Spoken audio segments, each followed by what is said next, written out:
What's up, everybody? My name is This. I'm on my second day here in Las Vegas at the World Series of Poker. I just finished playing a $400 tournament at the MGM Grand, and in this video I'm going to go over some of the hands that I played. I could have played bad or wrong, and I'm going to adjust in the future maybe, and really how this tournament went. So this is the debriefing of the MGM Grand 100K guarantee. So let's get started.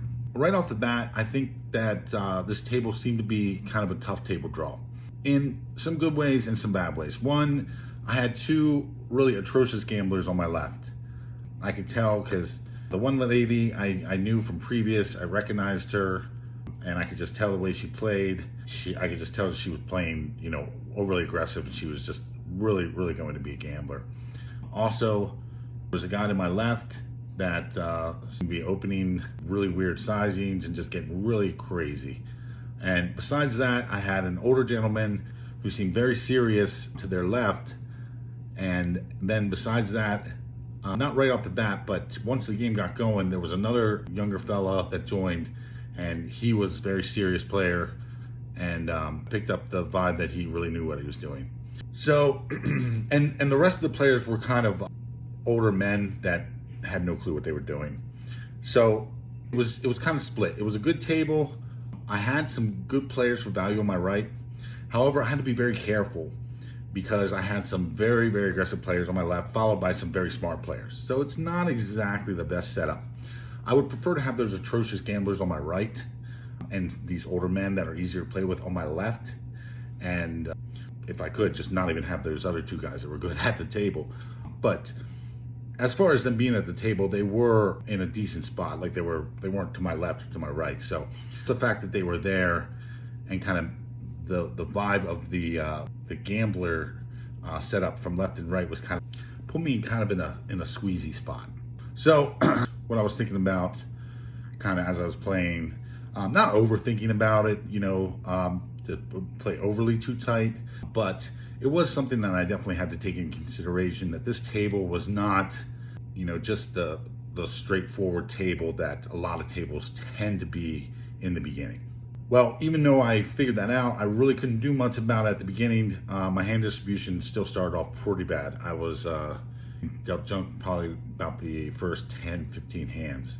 So giving an overall view of the tournament, I think my hand distribution was a little bit below normal still. I've experienced quite a bit of hand distribution over the years, and I feel like, especially here, the hand distribution here at the World Series of Poker too, and I just feel like my cards could be a bit better. However, they were a bit better in this tournament than they were in the last tournament. Last tournament was pretty darn bad. This tournament, I did pick up some hands, which we're about to get into. This tournament started at 11 a.m. I bought in at about 11:05. And ended up busting out at about 2:30. So about four and a half hours of play. All right, number one highlight above all in this tournament is going to be the pocket queens that I got dealt. So queens, I believe I was in late position, which was good. One of the atrocious gamblers limped, and then I went ahead and raised to about 3x, or actually no, thinking about it, I believe it folded to me and she was in the big blind, and there was one limper.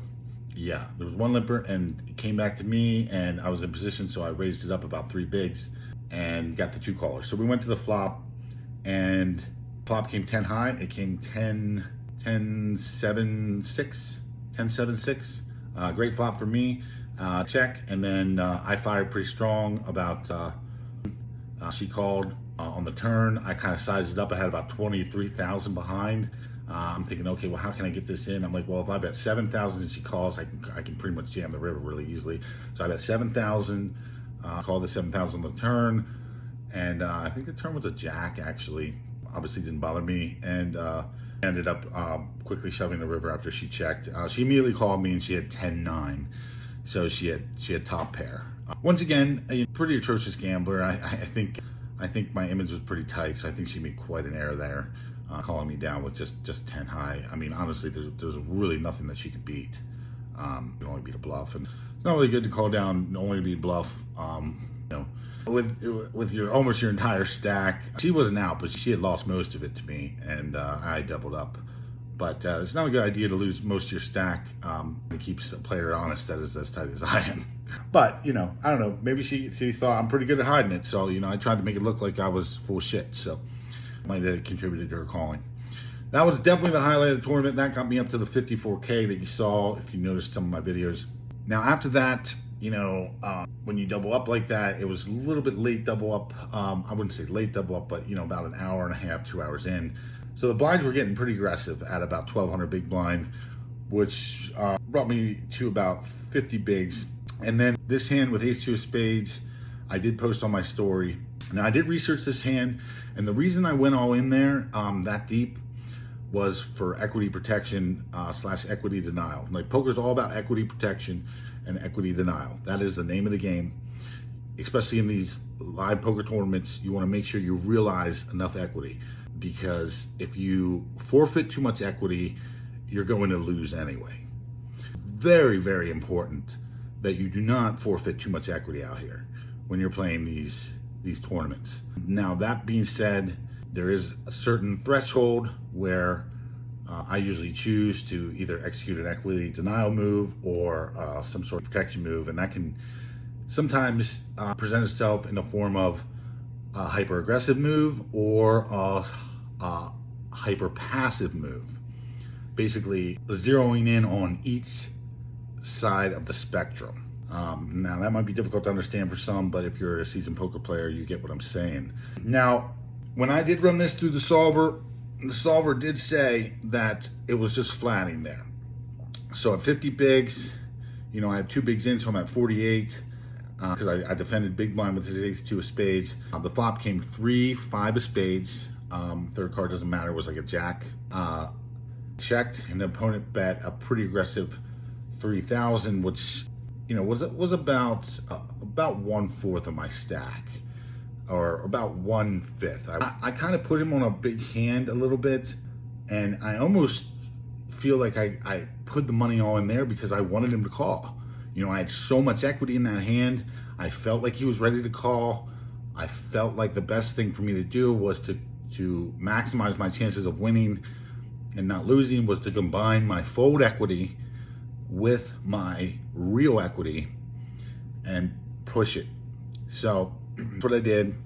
And he did have a big hand, which I ended up getting away from the kings. And granted, he was winning there, but I have so much equity in that hand against those kings. I could hit an ace, I could hit a spade, I could hit that straight.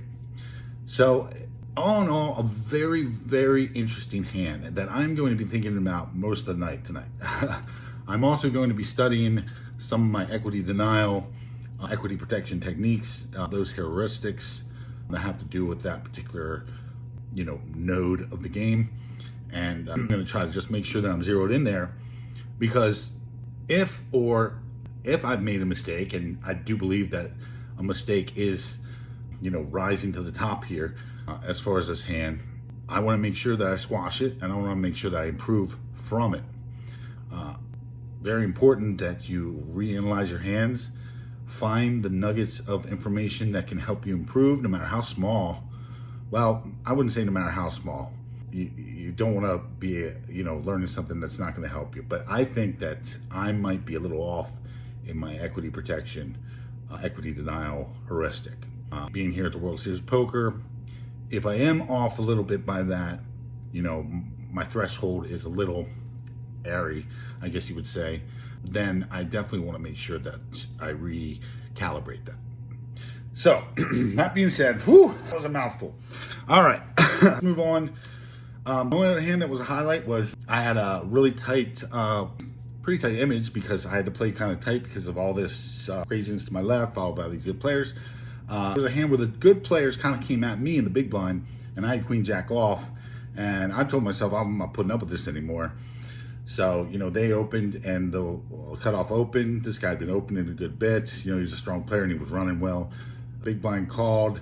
I felt like they were both kind of teaming up in me away, trying to look intimidating or something, but got to me with the queen jack, and I was just like, okay, I'm going to 3-bet this here, and I have room to 3-bet and fold if they shove. I would only lose a little less than 1/3 of my stack, and I have a good inclination that they're going to give me credit here. And I also thought that they were off. jumping around a little. So I did that and held composure really well, and I think they read me for a big hand. So they ended up both folding. So I picked up, a good 6, 7 blinds there. So unfortunately, those were the only highlights. Now we're gonna go to the lowlights. I have the ace-2 spade hand listed in the lowlights because, we still don't know. I mean, I'm still studying that one. I'm still dissecting that one. Like I said, I'm gonna dissect that one like a freaking knife. There is one other hand here, or there's 3 other hands I wanna go over. 5-5 hand. So there's pocket fives. I had pocket fives in the small blind.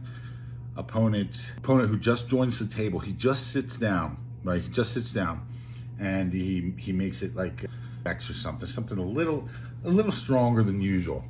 And I sensed, I was like, man, this guy's probably just hopping in and hopping on. It basically folds around to me, and with pocket fives, it's basically unfoldable at 25 bigs. I'm basically 25 big blinds effective here, not folding. I don't think 2s are even folding there. So I went ahead and flat. Now there is some shoves there in the 5s, but actually the shoves come more when the cutoff opens and late position opens. You're shoving the pairs. Not so much when the early position opens. And that's because the early position is just going to have so many hands where they can just snap you, call you. Their hands are just going to be so strong. You have limited fold equity by doing that. So that's why the solver chooses to flat most pairs in the small blind in this situation. So do that, and so I went ahead and flat. Now the flop came Jack 3 Jack, so a pair of jacks and a 3. Decent flop for me. Considering 2 jacks out there, there's only 2 jacks left in the deck, and if he has an unpaired hand, more than likely I'm going to be ahead here. So I went ahead and checked, and goes for a pretty much standard c-bet. Now I did study this c-bet pretty hard because I wanted to really get an idea of whether he's making his usual c-bet that he always does, assumingly, or if this is like a c-bet where he's like, yeah, I'm ready to make some money. And I got the vibe that it was pretty quick. And you're gonna find out that I was wrong, but I got the vibe that it was quick, and he wasn't really into me sticking around. So I decided to stick around. So I went ahead and called that. Now on the turn came like a 6, and it's pretty much meaningless. But on the turn, I did something unconventional. On the turn, I went ahead and donked 5,000. Now this is after he bet 3,000 on the flop after betting 2 pre, and I went ahead and donked here. And the reason I did this is because I really wanted to know before I went to the river whether this guy was, messing around or really had it. And he seemed like a player that maybe wasn't studied and would be surprised by the donk. And because of that, it would make him make a mistake. So that's the reason I did it. Now, I checked this in the solver, and the solver never does this. Okay, I think overall this was a smart move by me, because what ended up happening is he ended up calling, and then on the river came like 9. Yeah, it came in 9, and I checked, and then he checked. And immediately when he checked, I thought for sure I won, but then he flipped over Queen Jack, and he had the trip jacks. He had them. Now after I saw that, I told myself, I was like, well, I played that perfectly. I played that better than GTO perfectly, because if I set the price on the turn, I killed his value. I killed his value hard, because if I check the turn and he bets and calls and then I check the river, well, now he's got a way, way easier river bet. By donking the turn, I effectively shifted the hand into my wheelhouse, which didn't win me the hand, but it sure saved my ass. So that's the pocket fives hand. Interesting way I played that, and I won't take shit from anyone. I mean, it's not the solver does it, but that was a read. That was an exploitative read that I did, and I think that was just phenomenal job by me at minimizing that damage that he could have possibly done to me. I scared him. Anyway, spades hand. I raised up late position. I got 2 callers, and the flop came 9 high, and I'm thinking, oh, this is great, So then they checked to me, and then I bet 2,000, thinking that I'm just going to get folds. The one guy raises me, and the other guy re-raises. And I'm like, holy crap. So I folded, The one guy who re-raised me first, he ended up having the nut flush draw, went all in then after that. And then the guy who re-raised had ace nine. He had top, and he ended up calling. The guy who had the flush draw hit the flush and doubled off one of the pro guys. So one of the atrocious gamblers. All in all, pretty standard. But that, you know, I had the eights, and, you know, once again, can't catch a break. And then the only other last hand was the Jack 10 suited hand. Hand was a hand that I folded. 10 suited has quite a bit of equity. I don't like giving up equity. I don't like it. Not here, not now, not in a big tournament. So it was a very tough hand for me to fold. It was the lady that I doubled up off of with pocket queens. I had 10 Jack and raised in the cutoff. I raised it 2 bigs. Obviously, I had about 30, I was 30 big blinds effective, but only 15 big blinds effective to her because she had a half stack of mine. Got to her and she shoved on me. Now, she's an atrocious gambler, right? But she also wasn't stupid, you know? So I figured that she had to at least have me out kicked, you know, queen or higher. I mean, she could have had a pocket pair, but, you know, I just didn't, I felt like if I called here, I was either 50-50 or really crushed. So can't really do that with half my stack. So I folded there, and I think I did run that through the solver, and that was a fold. So well, it just sucked. You know, I look back at losing the tournament with the 6-6, you know, the bust out hand, because I mean the bust out hand you don't really have to say much about that, but I will go over the bust out hand here at the end. But you know, after having that bust out hand, sixes versus kings, I kind of looked back and was like, darn, I should have called with that Jack 10 suited, man. Because I lost 10 bigs of 6 over kings. Might as well ran that 10 Jack with her, probably better. But, you know, I didn't know that. That's after the fact thinking, and we don't do after the fact thinking in poker. Changed based on new information that we didn't have at the time. Okay, bust out hand was pocket sixes versus kings.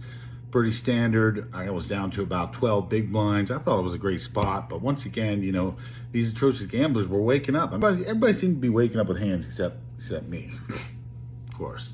So, was the MGM Grand. If anything, I think the mistake was in the ace-2 hand.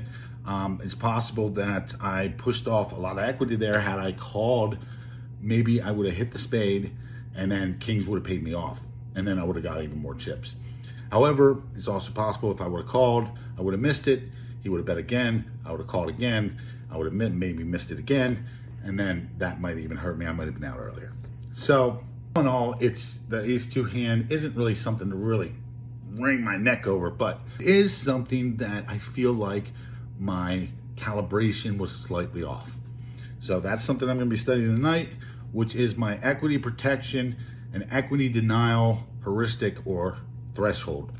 In either case, we got another tournament tomorrow. I'll be posting up a briefing about that tournament tomorrow morning. Make sure you check that out, and we're on to the next one. So I hope you enjoyed this video. If you're enjoying these videos, make sure you drop a like, follow, or subscribe on whatever channel you're watching it, and I'll see you next time.